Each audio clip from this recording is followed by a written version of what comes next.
Perfect.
Perfect.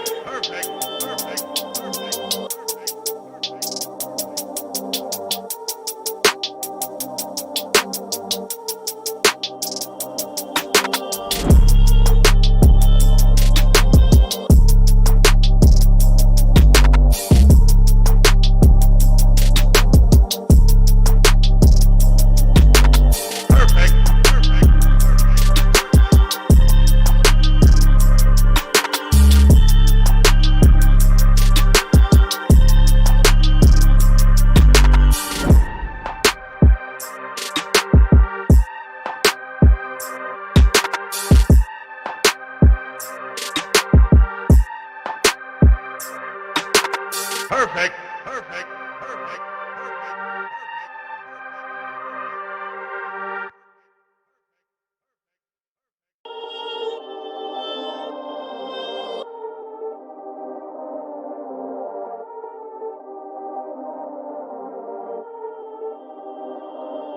Perfect. Perfect.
What do you rank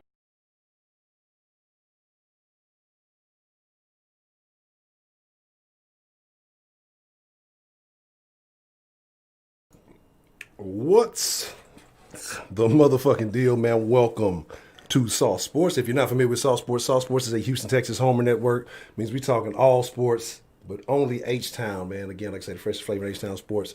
Y'all already know what it is. We get that taken care of. It is. But the Rockets are gone. What? Oh, we ain't even got the show started, and you already assaulted the Rockets. I can't believe it. But again, man, like I say, a lot of good conversation to have. We're gonna get into tonight, man, on why Houston isn't considered a sports town. We talk about it often. We talk about, the national media hating on Houston. We talk about, the lack of performance from the team. We talk about how the fans operate, and I think it's a little bit of everything. So we're gonna kind of dive into that tonight. We're gonna talk about what else is going on around town. Again, like I said, we've changed it up to where we're doing all of the conversation on this channel. If you didn't get a chance to earlier, also, like I said, dropped a little short video. We'd love to know your thoughts on that. About 5 questions that we have to answer about the Houston Texans, and we'll be discussing some of that this evening also. But again, like I said, we got a gentleman from the round getting down with us this evening. Who we got in the mix with us tonight, man? Oh man, you got your boy Third Coast Bills TV. Wink's in the building once again. We already told y'all we was giving y'all that content. We know y'all thought we was lying. Yeah. We know. We know how it is. You know what I'm saying? But we back once again. Let's get to it. Yeah, absolutely. Like I say, man, been a bunch of crazy stuff happening in the city, and we may get into that a little bit later. It's just something we'll see how it goes. But it's some crazy stuff. If you know, you know. If you don't, you don't. But let's see what we got joining us this evening, and then, hey man, let's just get into it. So, you have a name. I'm fucking it up with a Veli, Texas. I'm thinking, or V Eli or V Elite. I don't know. I'm fucking your name up, but it's all love. Then what's the motherfucking deal? But B, what's the motherfucking deal? Jabbar, Cool and Vert, what's the motherfucking deal? Footballer, what's the motherfucking deal? White Persuasion, what is the motherfucking deal? Jimmy R, what's the motherfucking deal? How's everybody doing this evening? And again, if I miss you, I ain't dish you again. Hey, you know how it goes too. Get a little Sauce Nation roll call. Shout out your side with pride. If you are from the greater Houston area, let us know where you at. Send a little bit of love in your direction. If you're not from the greater Houston area, say this all good. Let us know where you at, man. We'll still send some love your way.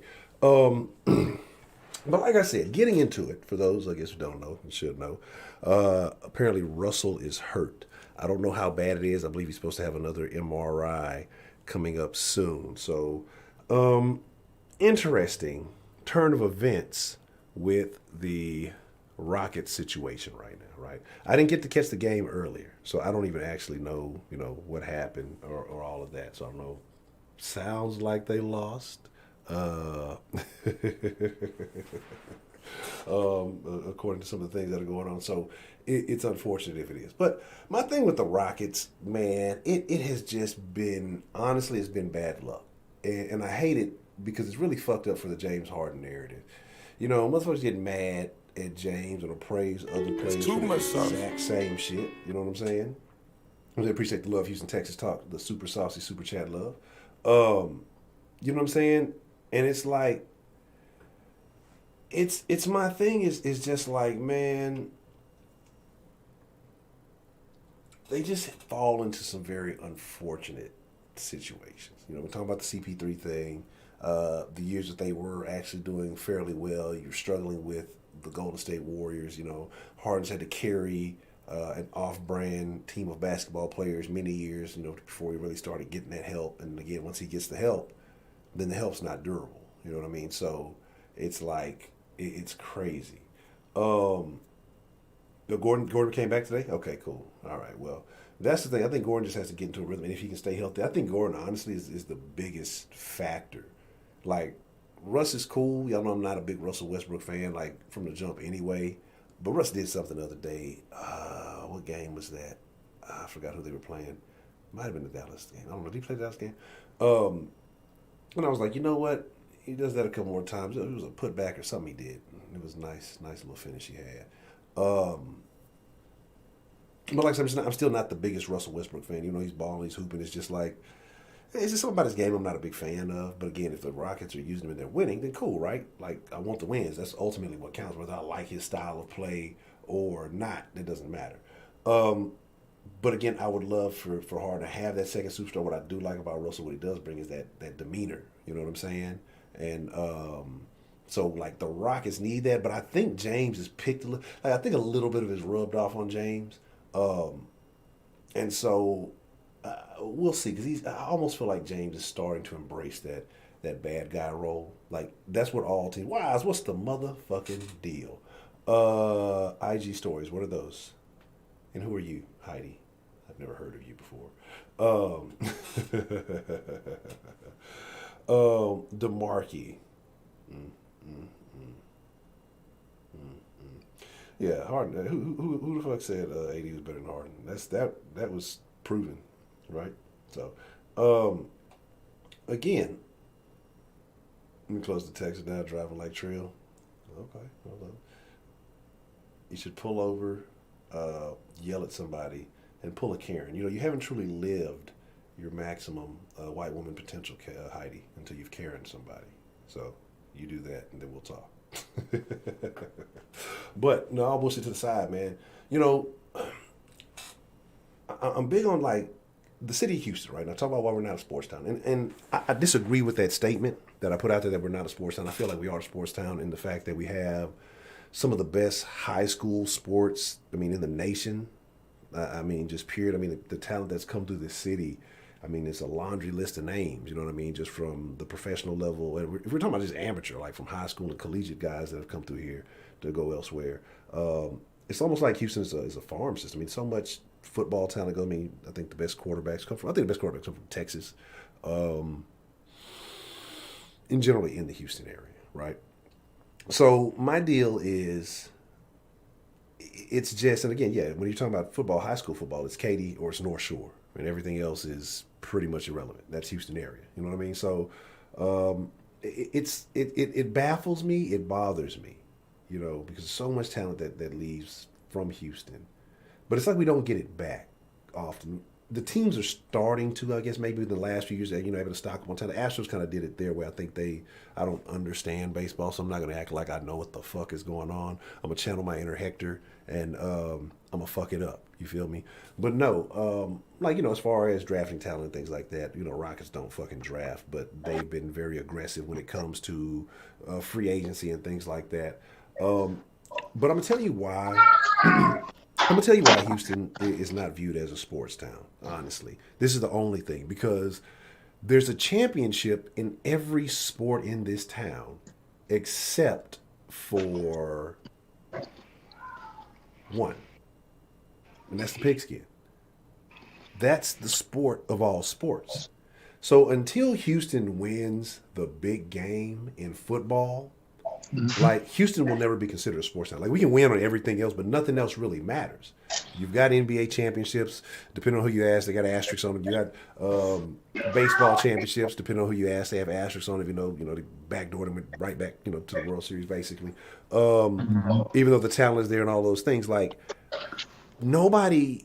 I'm not gonna say nobody cares, but the king of sports. If you don't have one in the most important sport, it's almost like you're irrelevant. You know what I mean? And that's the thing. Houston hasn't. You can talk about the Oilers if you want to. It's a moot point now. That's Tennessee, and technically they've been there. They just went there. Not just went there, but they've done something a little bit more relevant than we have. But again, like I say, you have all the talent in the world, but consistently not capitalizing on it. And then as soon as one team did, like they couldn't wait to try to jump and undermine the Astros, like somehow, some way. Because they did it in such a dominant fashion. They did it in such a way that defied, what everybody was saying about them. But it's not just, the Texans. I'm not going to sit there, you're trying to find a way to blame the Texans. But I think that's important. Like, I don't think you get that consideration. Like, of course, you can't just go win one Super Bowl and say, now you're a title town or you're a sports town. But I think you have to have an accumulation of various titles across various sports. But I think the biggest sport in America is like, that's kind of like mandatory to have one. And I know what y'all want to talk about, and I know some of the things y'all said, but we're not even gonna really trip on that. Like I say, if you ain't seen it on Twitter, that's on you to figure out. If you're not in the Discord to have certain conversations, again, patreon.com/saltsports if you want to join the Discord. Yes, she plugged certain conversations, man. Honestly, it is what it is. Like, at that point, they got to deal with their demons. You feel me? So my thing though is like I said, the Texans are important. You feel me? Like that's a part of the key, but part of it too is I blame kind of like the fan bases in a way, because like in Houston, we do this thing that I don't think they do in too many other places. Like Houston, a lot of people have been coming to Houston to, benefit from the economy, benefit from the cost of living, things of that nature. But when they come here, they're not adopting Houston as it should be. I appreciate the love, Houston Texan talk.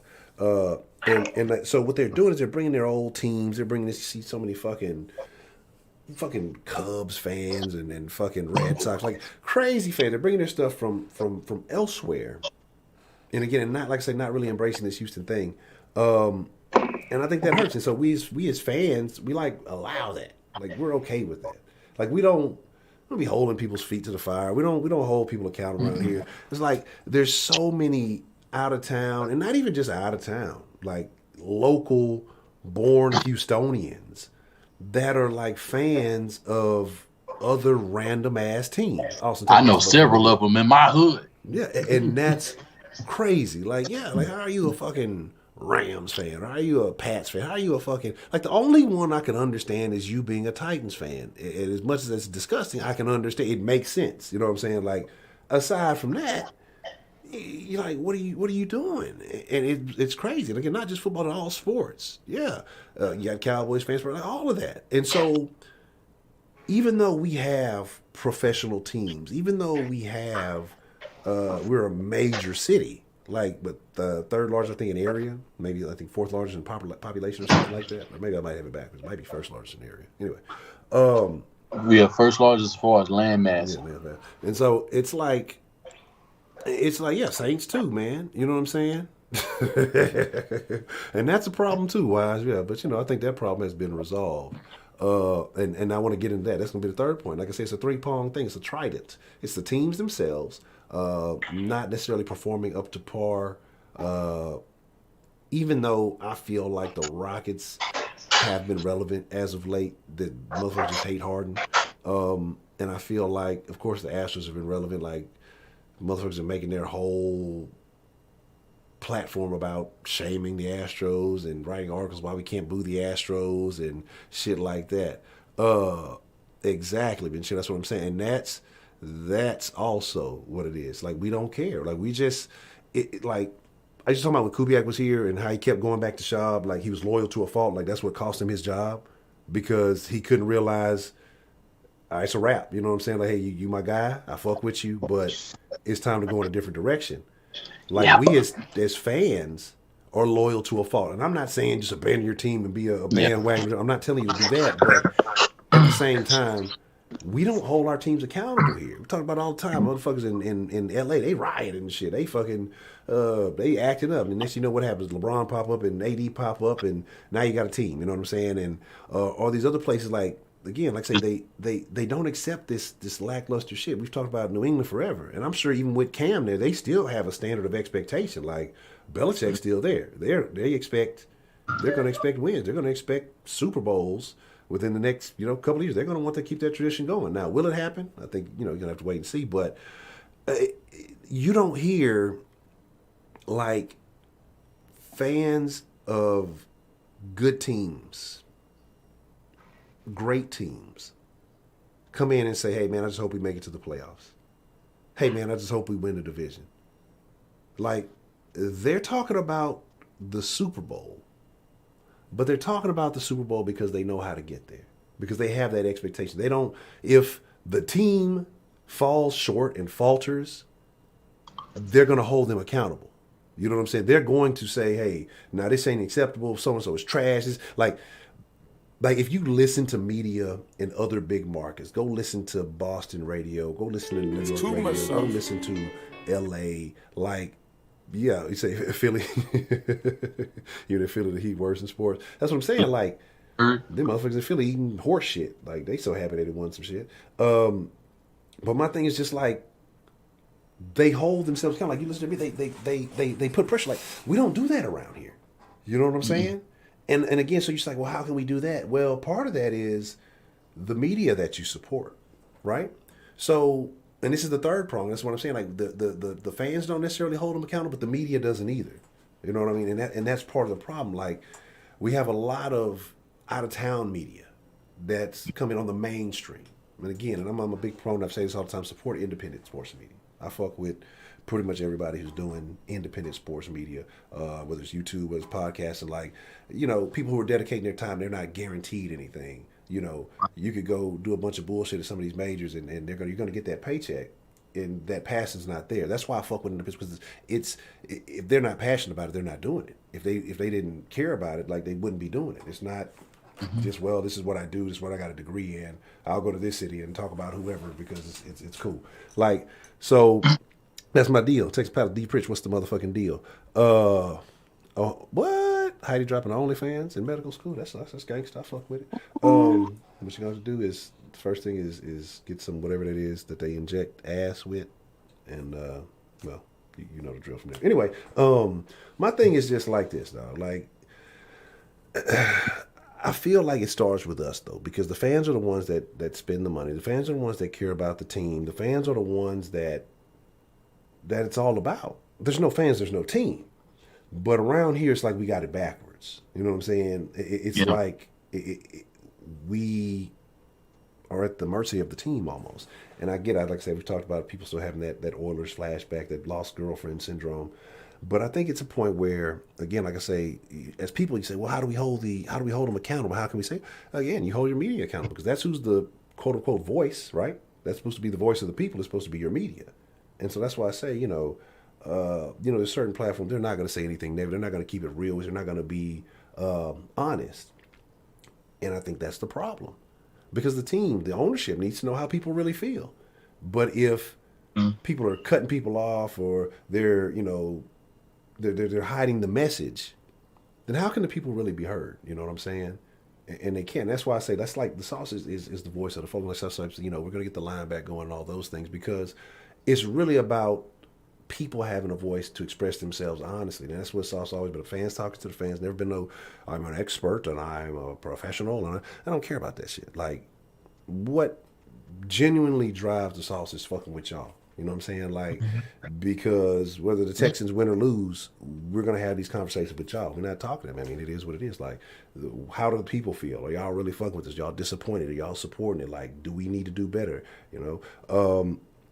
And so, again,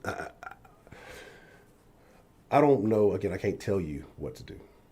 But I think as a fan, I know me as a fan, like, I expect more. I mean, I can't say shit about the Astros. Again, like I say, one, because it's recent. They've been very relevant. They've done what they've had to do. I expect more out of the Rocks. Got to do something. Again, it's cool to be relevant, but expect, again, like I say, I want, all this talk you've had around Harden's name all of this time, something needs to come out of it. You know what I'm saying? Like, embrace being the bad guy and fucking make something out of it. And that would be historical. And like I say, it's just so many things going on that I think are hindering it. That's why we don't get national media respect. Because think about it. In the national media, you have these big names and whatever. Well, who are they talking to? Who are they getting their information from? Right? You know what I'm saying? They're getting it from the local media. That's who they're going to talk to. They have sources on teams and things like that. I'm not dismissing that. But if they're going to want to know something, say if y'all don't know how these events and things work, but, you're going to say, well, what's going on with the local media? What's happening, here, there, everywhere? And if your local media ain't representing your team, like, then that energy is what they're going to take away from it. And so when you see these guys go on the 4-letter networks and things like that, and they're all down on the Texans or they're all talking lackluster, hey, we got a right to do it because we watched the game. We actually suffered with them. We're going to talk shit. We didn't put it in the sweat and the time to do so. These people are just information hoarders. It is what it is. And that's why, because you're not holding your media accountable. Like, in the mess, we're not holding the teams accountable. I think that's part of the problem. So, that's why we're not considered a sports town. Do we have the talent? Do we have the legacy, in my opinion? I think there's been enough victories and championships throughout the years. Could there be more? Should there be more? Probably. But to just say that this is not a sports town would be crazy. But we don't get love like a sports town. We don't get represented like a sports town in the media. Simply because, you know what I'm saying, it's just like the fake narrative. Like I said, we allow them to lie on our players and shit like that. And that's okay. Motherfuckers been lying on Harden for years, and you know, with the false narratives, no defense and things like that. Yes, it's crazy. Fucking Heidi. But what I do want to get into, like I said, a video was dropped earlier. I do want to talk a little Texans, and it was about 5 questions that need to be answered about the Houston Texans this season. And I want to get into that. And again, you know, if you haven't watched that video, make sure y'all check the video out after the stream. Yes, the pre-recordeds are coming back. And so let's kind of get into it. Like, we're going to run through them. And again, you know, this is Sauce Sports. Y'all are the fresh ingredients. Like, your opinion matters. So as I'm asking questions, like, if you're ever watching this stream, let's get this way. If you're ever watching this stream and I ask anybody a fucking question, like, the question is for y'all too. Like, y'all's opinion matters. So again, there's a 5, 4, 3, 2, 1. We'll start with the fifth. The fifth thing. Are the Texans still king of the South? Until they're uncrowned, I don't see why they wouldn't be. I mean, they do have the best quarterback in the division. You have a quarterback who wins more games in the division than any other coach. I'm quite sure that can change because other teams surrounding and in the division are playing a lot more competitive. They drafting very well, making sure that they're putting game plans in order, and they're playing to the strengths of their football team. So there's a 75% chance that the Houston Texans, outside of a Deshaun Watson injury, that we can win this football game. Unless he's injured for the rest of the season, the only other team that I can see the Colts being very competitive. I can see the Jaguars starting to trend in the right direction, but they don't quite make it, and I think that they stay in 4th place. And as far as the Titans, that's our main competition as it stands right now. And in either case, we could very well have a rinse and repeat of last season, you know, if the Houston Texans don't get their playoff hopes in order. So, do the Texans still have the best quarterback wide receiver tandem in the division? Absolutely. I don't think that's changed. They still have everybody, you know, in the division has Will Fuller problems. I'm pretty sure, you know, Kiki's still on the team, so the Colts have Kiki problems. Maybe, you know, so and now, you know, the Titans have Will Fuller and Kenny Stills problems. So I'm not quite sure how they and they haven't played extremely well against Deshaun Watson, even though they get better. And, you know, I see the trend that we're going to start playing, you know, the Tennessee Titans at the end of the year like we were a few years ago. And, you know, that's pretty much going to be the premier matchup for the Houston Texans going forward until the other two teams step up exponentially. Now, we don't know what we're going to get out of Phillip Rivers. And unlike most people, I'm not sleeping on Phillip Rivers. Like, that's the crazy thing. He's 25-8 against the I want to say he's 25-8 or 28 and like something crazy. I want to say he was like 25-8 against the AFC South. Of any division that he's ever played, he rules the AFC South, and we only have 2 wins against Phillip Rivers in our history. So to sit here and act like we don't have Phillip Rivers problems, and he's not on the Chargers no more. You know what I'm saying? Like, now he's going to have more time. Now I can understand the standpoint of his weapons not being anywhere near as good, and, you know, now he's going to have a rookie running back, but rookie running backs, you know, excel on a year-in, year-out basis. You know, so depending on how they would choose to use Marlon Mack and Jonathan Taylor, that's more than enough what he's going to need. We still got T.Y. Hilton problems. Who's going to step up to that plate, especially if he's healthy and he doesn't have any lingering issues by the time it's time to play the Houston Texans. And, you know, these other guys, they just have better coaches. So we have ways. The other teams have ways of being able to take the division away from the Houston Texans. And I want somebody else to take the division because maybe we can flip the coin and we can end up in an AFC Championship or Super Bowl. By getting into the playoffs. Somebody else is the division champ. We overtake them, or however else is going to happen. Because you have to have. I want the best matchups. That's all I want. I want the best matchups, and I want this team to be competitive regardless of who we play. As long as you're not getting blown out, as long as you're keeping the game competitive. I mean, even though several games that we had last year were very competitive when it comes down to the score, we losing, less than 7 points and things like that. Hence the Saints game in Week 1. And I'm starting to see a trend also. People want to see the Texans right out of the gate on primetime football. Last year we started off Monday Night Football against Saints. That's prime time. Now Thursday we'll be on, Thursday Night Football, first game, of the season, less than 30 days. And, it's going to be monumental to see, how this game starts because, Mahomes can start out very fast. Deshaun Watson can very well start out the way that he did last year. The only difference between this year and now is that he'll have better protection. And you'll have, who the starting five is as far as your offensive line, which I believe that helps. So you do have some things that potentially could pan out for the Houston Texans right out of the gate, as long as no setbacks as far as health and, any things from the pandemic, but if everything is in order, the Houston Texans key, especially on offense this season, is going to make sure that their O-line stays intact throughout the entire season and nobody goes out from any unfortunate injuries. If you do that, I think this team can be pretty good up front. And they proved that last year against some very good teams when they were on the field. Okay. Now, so you said we got Will Fuller problems. Teams have Will Fuller problems, and I kind of want to get into that. Actually, let me keep it in order because Will Fuller is a different question. Let's talk about up front. Let's talk about in the trenches. Let's talk about J.J. Watt. Okay. J.J. says he's feeling like 14, 15. We know what that was. We know what that means. Is that just rhetoric, or is J.J. going to perform like he did? Does J.J. still have the juice? J.J. Watt can tell anything to Texas fans and they'll believe him.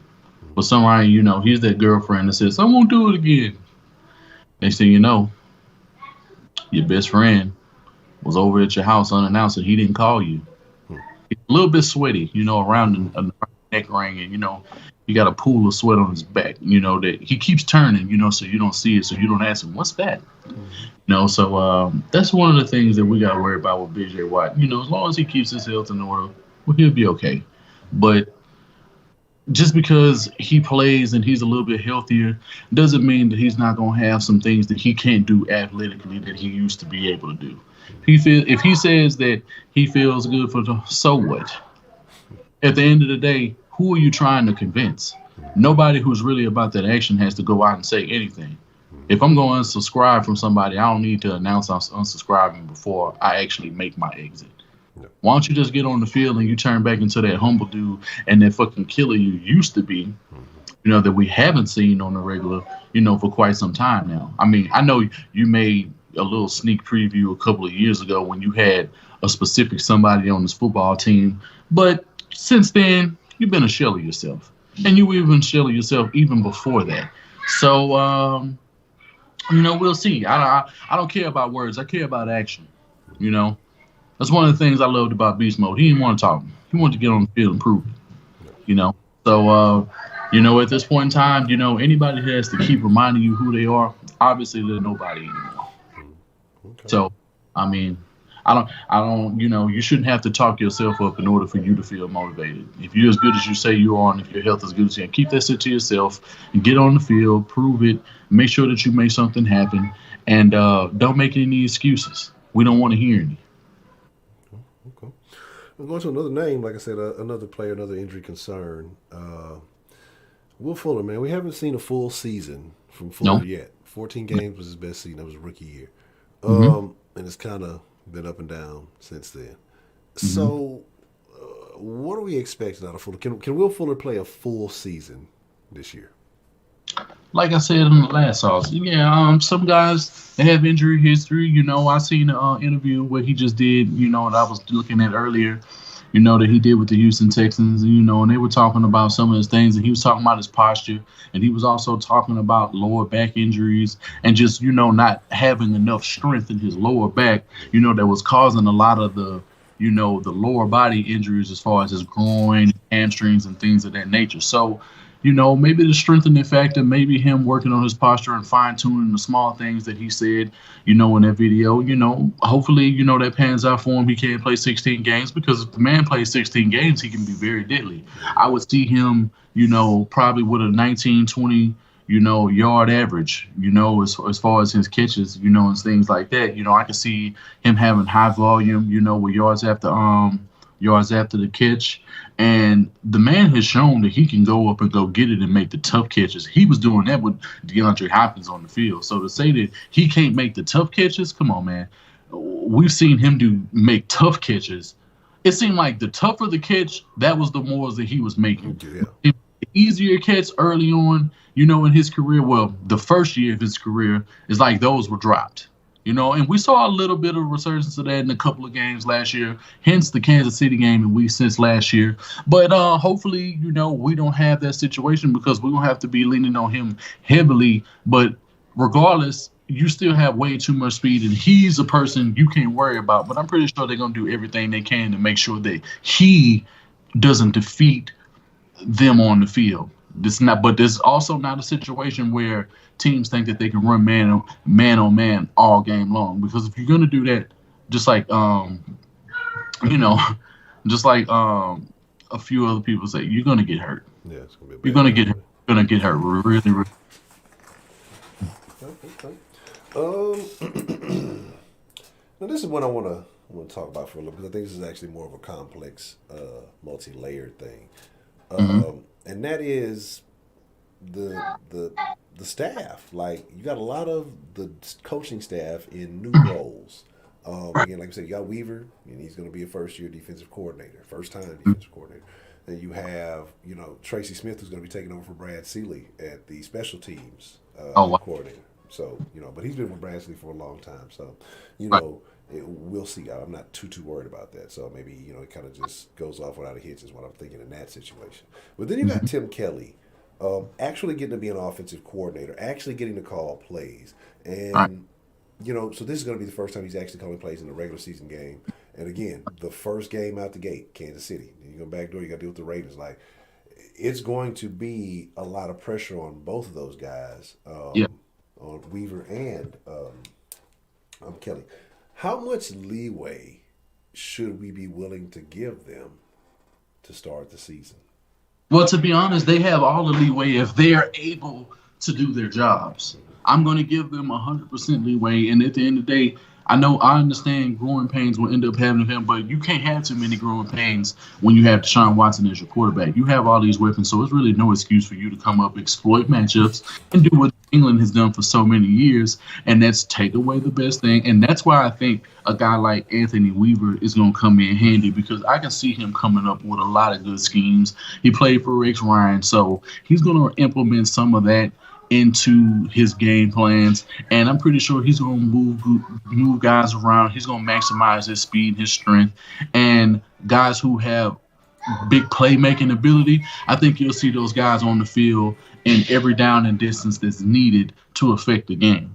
You want to be able to give it as long if you keep giving Deshaun Watson the football, that's just more points that you put. So I don't see any reason, and I think this will be one of the, I understand from a talent standpoint, this team may not be as talented, but who knows who's going to end up stepping up. Charles Omenihu, as I stated on last show, I like what I'm seeing from him. I like what he's putting in. He's put in a lot of work. Blacklock, he's a great talent, to be drafted. I'm ready to see him. I want to see how Whitney Merciless is going to perform in this system with Anthony Weaver. I think Cunningham, hands down, absolutely, best defense. I think he's the best player on defense. It's not even he's better right now. Right now, I'm saying it. It's not even a hot take because he proved it. the last couple of years, and I think his impact is only going to keep thriving on the football field. And hands down, right now, I'm saying it. Zach Cunningham is the best player on this Texans defense. If you don't believe me, go out there and go look at his tape. Go look at what he does, how he affects the game, and he's only going to get better. As it stands right now, he's better than J.J. Watt.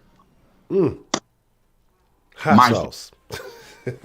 Hot sauce. Blazing hot. Hot sauce. Blazing hot sauce right there. Blazing hot. Look, I like Cunningham. I like Cunningham a lot. I think Cunningham's trajectory is to be there. I don't know if I would say he is right now, but I think his trajectory is there. Not on the field. Let me think about that. Used to do versus what you're doing right now. Let me think about that. Because I got a lot of love for Reed. I'm not gonna sleep on Justin Reed and what he is. He's just.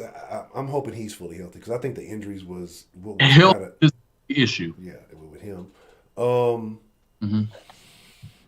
Zach is a monster, man. Zach, a monster. Sideline to sideline, setting the edge. I mean, and think about it, we ain't had a sideline to sideline since you already know. Zach Cunningham is that guy. I'm sorry, Zach Cunningham is that guy. I know it may sound egregious to say that he's better than J.J. Watt at this point, but at the end of the day, you don't know what J.J. Watt. He's the wild card. J.J. Watt can take his stock back if he can play 16 games and he can make the impact we all know he can. But just because he's J.J. Watt doesn't mean that I'm just supposed to say he's the best just because of what he used to be. He reverted back into Justin James. Now he has to be J.J. all over again. Earn your nickname. Like my thing is this. And again, I saw somebody say, and I think they said, like Sticky said, playing 75%, don't get money. Like, I think you have to. I think you have to start kind of being more careful with JJ, honestly. And you want to call it injury prone, or some people say, nah, it's different injuries. But the thing is, you've missed 2 seasons out of the last 4. You know what I mean? So that's a problem. Again, like whether you love him, whether you hate him, whatever, like that's a problem. Like you're finna get paid almost $16 million this year. You're about to get paid almost 18 next year. Like you have to know what you're getting. You have to know, like, is he going to be the guy? Like, is he going to be JJ for the foreseeable future? Because I know there's a lot of fans already talking about, we need to extend JJ and pay JJ. But I don't think I think that's a terrible idea, honestly. But I know there's people out there who feel like it is crazy because there's some people who said, how ungrateful, this, that, and the third. I'm not saying JJ's ungrateful, but would be more keen on paying JJ than paying DeAndre Hopkins. Like at that point when it happened, again, it's not an option, but it's like DeAndre contributed significantly more to the wins than anybody else on that team that wasn't named Deshaun Watson. You know what I'm saying? So, like, to say to pay him, a guy, again, at that point, this was, recently, so I mean, you again, who's missed a bunch of time, like, you don't know what you're getting. Like, I love everything JJ's done. But I think maybe you see what he's looking like. I don't know what he's looking like. If he's looking good, maybe you give him see what he has this year. If he gets through it healthy, I think you have to see what you can get for him. Like, after this year, I think you have to see what you can get from him. Honestly, you may be looking now because the price goes up next year and he's a little bit older. And if it doesn't pan out well this year, then you're stuck. You know what I mean? You're like in a situation where, because I put it to you like this. You can't cut JJ.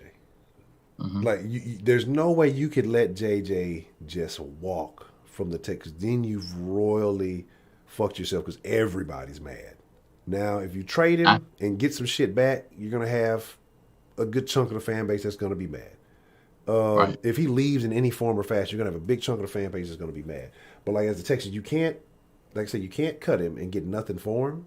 Then again, like I said, the fans don't really care about it like on a personal level, but it's like, hey, what about assets? What about recouping something? You're gonna lose that side of the fan base. And then again, like I say, the super JJ fans, you're gonna lose them.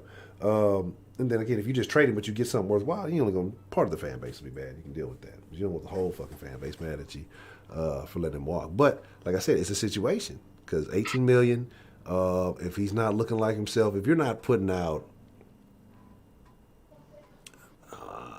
don't know. Would you say almost $1 million a sack? You know, like you're asking questions. Honestly, you know what I'm saying. You're going to start asking questions, and so he's getting paid $1 million a year. His salary. I want fucking 18, 20 sacks. I want a minimum of 14 sacks. I understand your contract is a little outdated, you know, from the time that you got it to now. You know, you're a 3-time defensive player of the year. You know, you're the best defensive player. You know, arguably some people will say you're the greatest player we've ever had, which is false. But, okay, everybody has their opinion.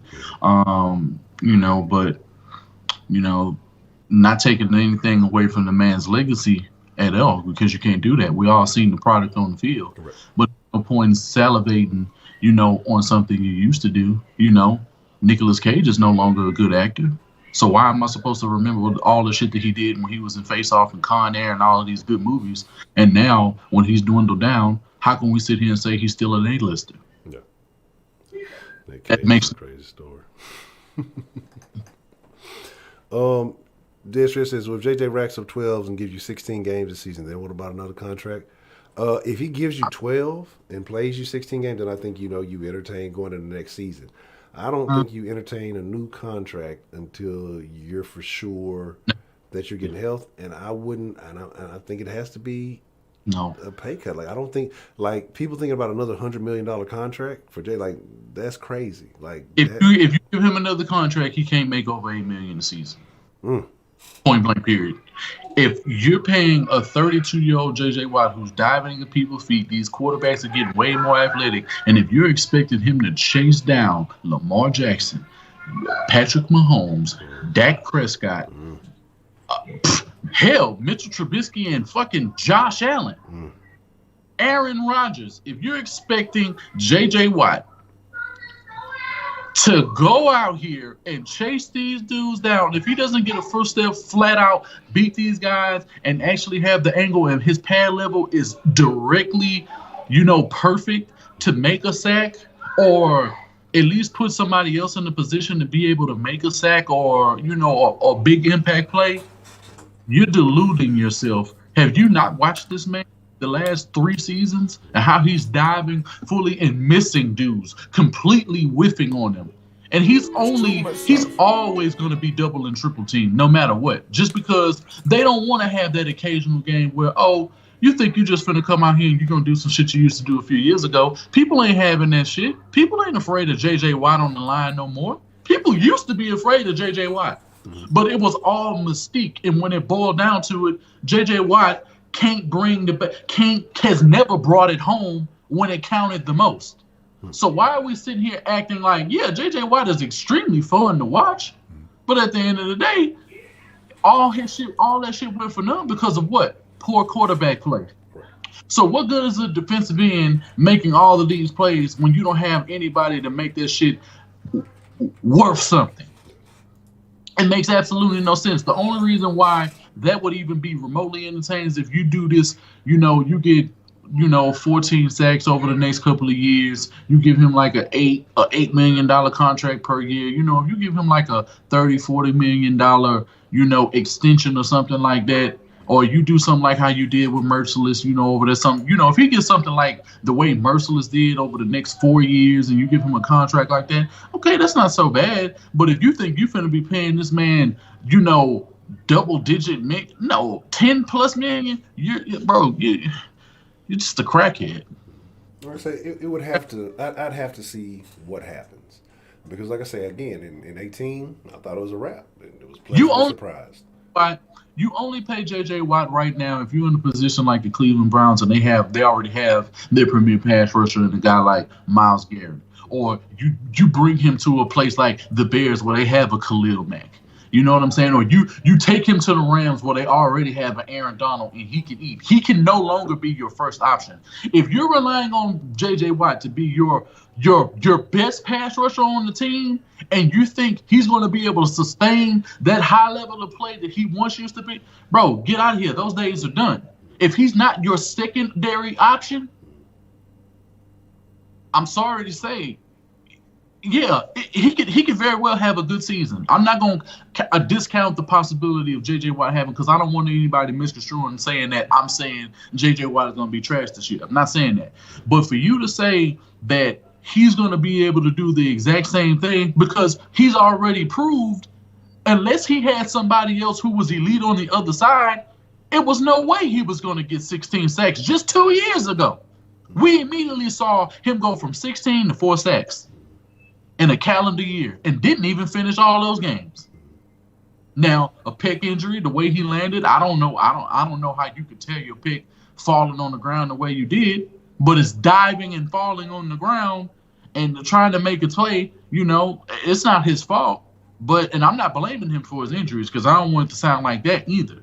But the injuries are just at this point, they're insurmountable. They just keep piling up. He's always had lingering issues. The elbow, the big bruises and shit on his leg. He broke his hand. He done it. Yeah, that fucking club. Yeah, the fucking club. He's a weapon. And not even to mention, he thinks he's fucking Ronnie Coleman. You know what I'm saying? He wants to flip tires over nigga. You're not Mr. Olympia. You know what I'm saying? I don't know what you think this is, bro.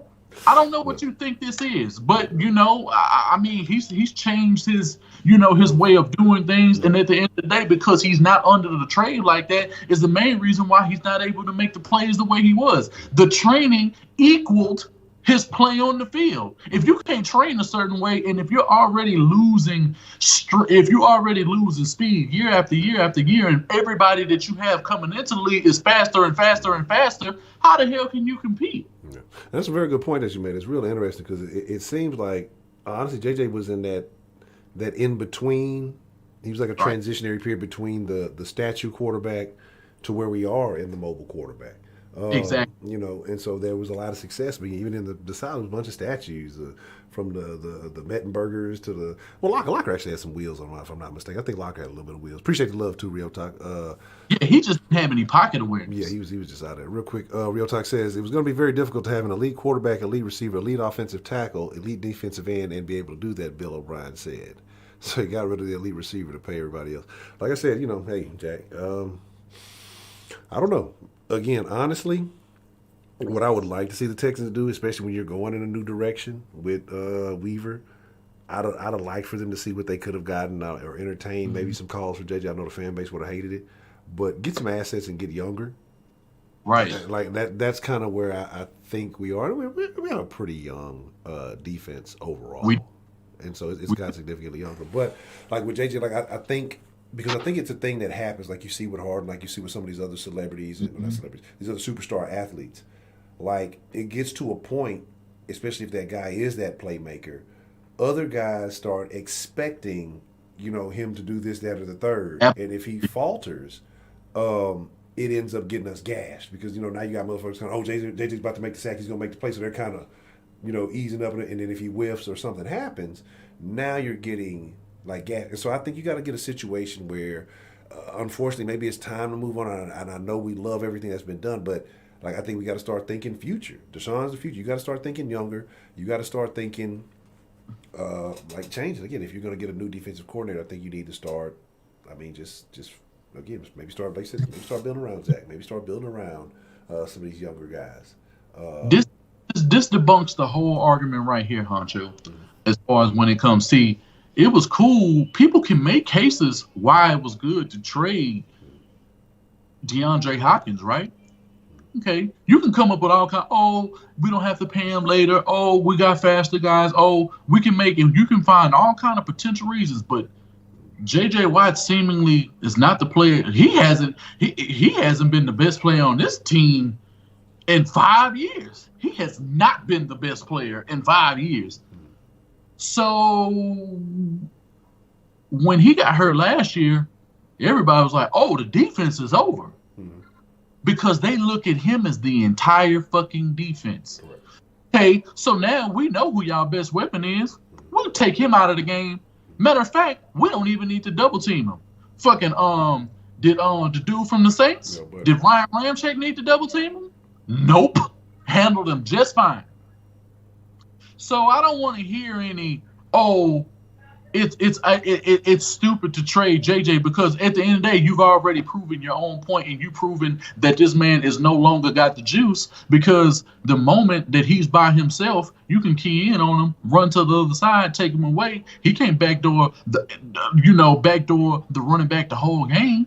He can't get sacks the whole game.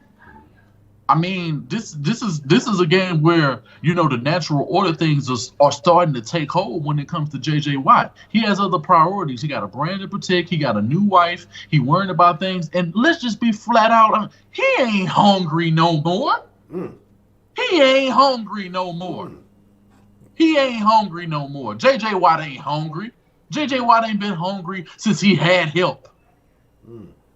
He had a couple of good games last year. Whoa. Josh Allen, the guy was making mistakes. He makes one spectacular play. He makes one play last year in the playoffs, by getting a sack, and everybody act like, oh my God, like, oh, he's back. He's back. He's JJ. What? Get out of here, bro. But where was he at when he had to play Mahomes, though? He got so close, didn't he? But he didn't make the play. Almost doesn't count. Couple more questions, man.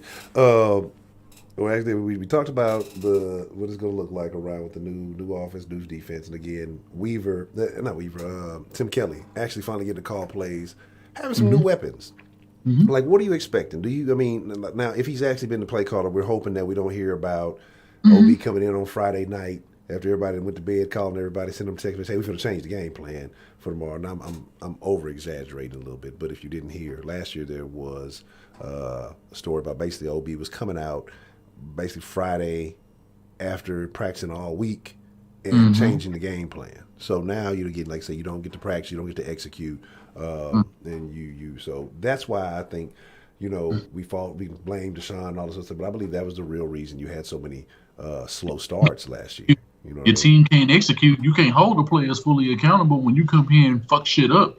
A couple of days before the game plan, and you fly out. You gotta go on the road, do this, do that. You're not practicing on Saturdays. You're probably doing a walkthrough or something like that, trying to get your body right so that you can be right for Sunday.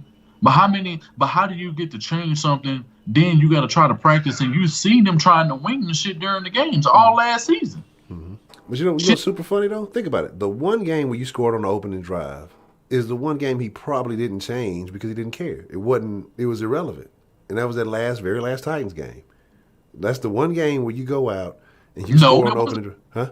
Because Deshaun Watson, because everybody was like, oh, he can't score on the first drive. He did against Kansas City in the playoffs. You see, people don't talk about that though.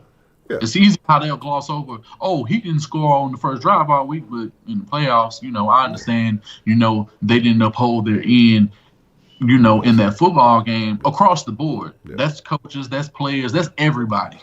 But somehow, some way, people can overlook the fact that happened, but then gas up a game where Deshaun Watson isn't on the field, and let's just take it for what it was. The guy who came in was what fit the mold of what O'Brien likes to do anyway. So who cares if he scored on the first drive? Us scoring on the first drive don't mean a damn thing because we ultimately lost that game by 21 points. So what good was coming out scoring 7 points when you immediately got shut out? And we know why we lost that game. But still, it's just a matter of the facts. You can't push that to the side and act as if it didn't matter, because had that been our starting quarterback and that would have been the situation, then what would the conversation be? Oh man, I'm just thinking about that game. I can't wait till the season gets started. We get back in the Discord during the games live. And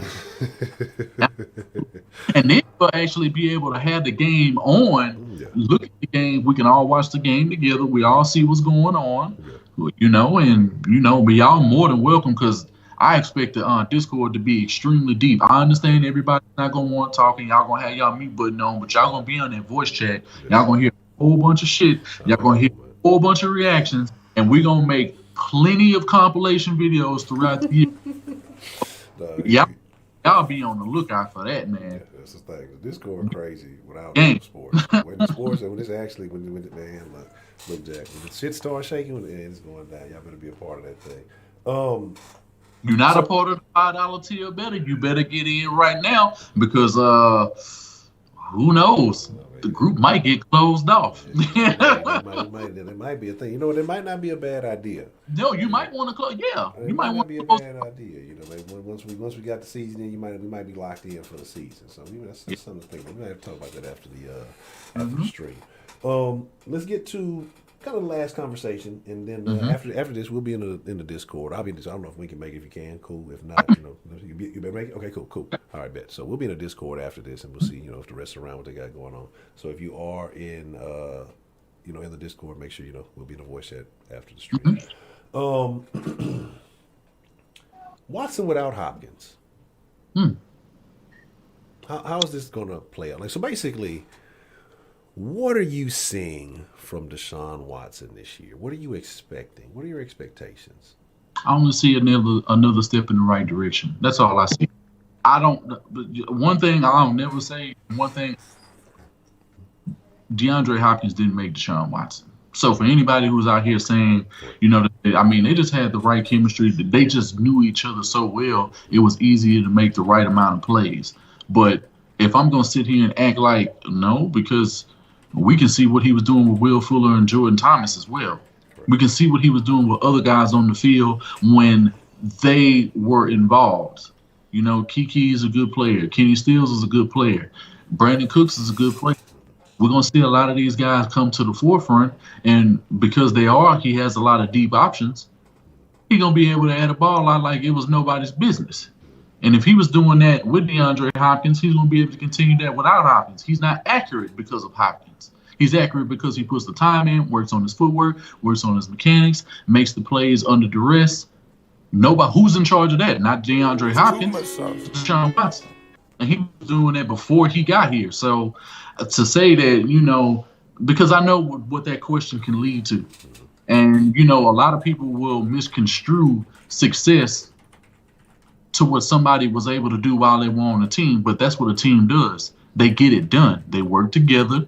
They learn what another person doing. They understood each other's body language. And when players broke down, DeAndre Hopkins, Deshaun Watson, they already knew what to do. That's exactly why since Deshaun Watson was in the league, DeAndre Hopkins was the best third down. So 2 years prior to last year, he was the best third down weapon in the league. And then last year, he goes from first to third. So he's still a top three. Yeah.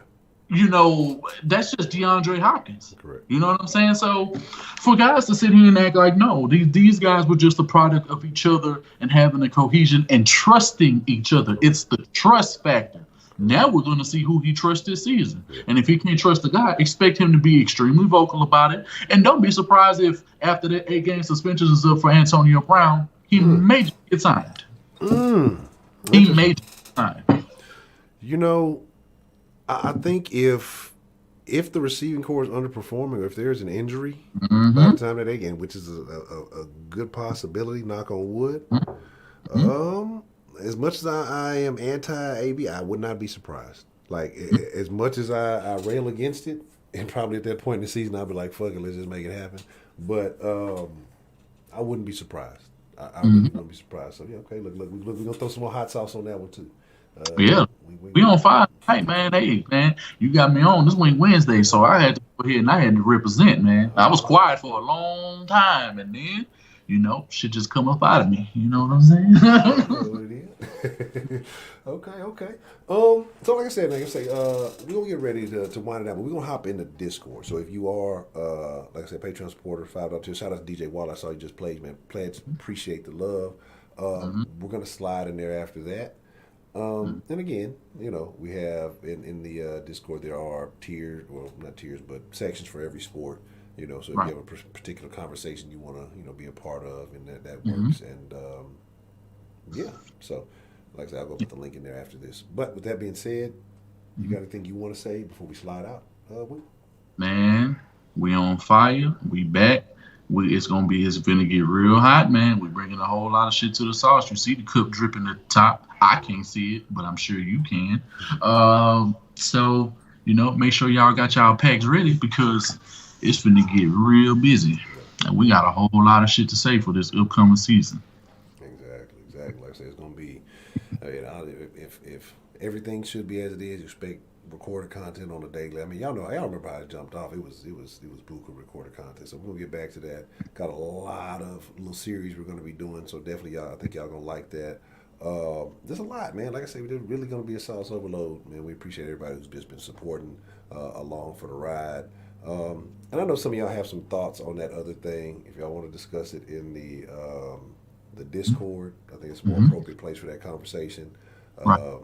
And you want to know how we feel, but we can discuss that. So, but with that being said, man, again, like I said, I appreciate y'all, man. I fucks with y'all. Make sure you hit that subscribe button. Live every night, 6 p.m. We're going to have the discussions. It's only going to get better. We're just getting back into the groove, like I said, getting everything back warmed up. But we finna get back to that peak sauce that y'all love. Again, y'all the freshest motherfucking ingredients in the world. Make sure you're following all the proper social medias. They up at the top of the screen. Sauce Sports HTX, Twitter, Instagram, Sauce Sports Facebook, or you can go to the description, hit that link. But with that being said, y'all the freshest motherfucking ingredients in the world. Appreciate y'all. Y'all be cool like y'all be cool. But most of all, y'all stay saucy. And we out. See y'all in the motherfucking Discord chat. Like right now. Perfect.